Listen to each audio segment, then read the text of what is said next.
Thrissur parliament മണ്ഡലത്തിൽ BJP. സ്ഥാനാർത്ഥി സുരേഷ് ഗോപി അനാവശ്യമായി അടിത്തറയൊരുക്കാൻ തുടങ്ങിയിട്ട് ഏറെ നാളുകളായി. തൃശൂരിനോടുള്ള ഈ പ്രത്യേക സ്നേഹം പക്ഷേ പല ഘട്ടങ്ങളിലും വിനയായി തീർന്നിട്ടുണ്ട്. മണിപ്പൂരിനെക്കുറിച്ചുള്ള മാധ്യമപ്രവർത്തകരുടെ ചോദ്യത്തിന് മറുപടിയായി അവിടുത്തെ കാര്യങ്ങൾ അന്വേഷിക്കാൻ ആണുങ്ങൾ അവിടെയുണ്ടെന്നായിരുന്നു താരത്തിന്റെ മറുപടി.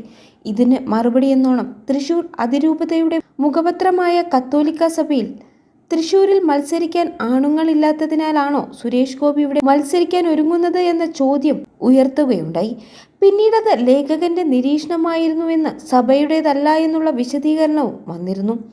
ക്രിസ്ത്യൻ വോട്ടുകൾ നിർണായകമാണെന്ന് പറയാവുന്ന മണ്ഡലത്തിൽ ഇതുമായി ബന്ധപ്പെട്ടുണ്ടായ അസ്വാരസ്യം തീർക്കുന്നതിനുള്ള ഒരു മാർഗമായിട്ടാണ് ബി.ജെ.പി. സ്ഥാനാർത്ഥിയാകാൻ സാധ്യതയുള്ള സുരേഷ് ഗോപി ലൂർദ് പള്ളിയിലേക്ക് കിരീടവുമായി എത്തിയതെന്ന് കരുതുന്നു.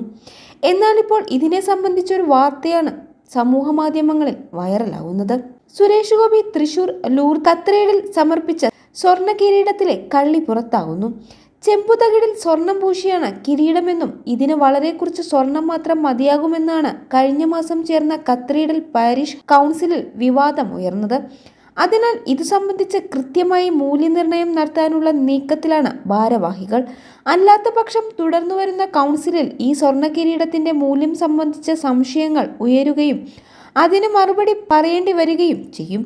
എല്ലാ മാധ്യമങ്ങളും കൊട്ടിയാഘോഷിച്ച വാർത്ത നൽകിയ കിരീട സമർപ്പണത്തിന്റെ നിജസ്ഥിതി അറിയാൻ കാത്തിരിക്കുകയാണിപ്പോൾ സകലരും. സുരേഷ് ഗോപിയുടെ സ്വർണ്ണ കിരീട സമർപ്പണ ചടങ്ങ് നടന്നത് ജനുവരി 15-നാണ്. കുടുംബസമേതം എത്തിയാണ് സുരേഷ് ഗോപി ബി.ജെ.പി. നേതാക്കളും സ്വർണ്ണ കിരീടം സമർപ്പിച്ചത്. കത്തീഡ്രൽ വികാരി ഫാദർ ഡേവിസ് പുലിക്കോട്ടിലിന്റെ നേതൃത്വത്തിലായിരുന്നു ചടങ്ങുകൾ.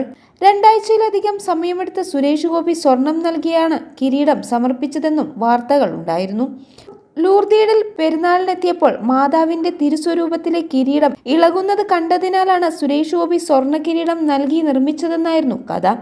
മകളുടെ വിവാഹത്തിന് 2 ദിവസം മുമ്പാണ് ഏറെ നാടകീയമായ കിരീടം സമർപ്പിച്ചതും ആഘോഷമാക്കിയതും. നിലവിൽ ലൂർദ് കത്തീഡ്രൽ ദേവാലയത്തിൽ മാതാവിനെ അണിയിക്കുന്നതിന് ഒറിജിനൽ സ്വർണ്ണ കിരീടമുണ്ട്. ഇതിന്റെ സത്യാവസ്ഥയ്ക്കായി കാത്തിരിക്കുകയാണിപ്പോൾ ഓരോ പ്രേക്ഷകരും.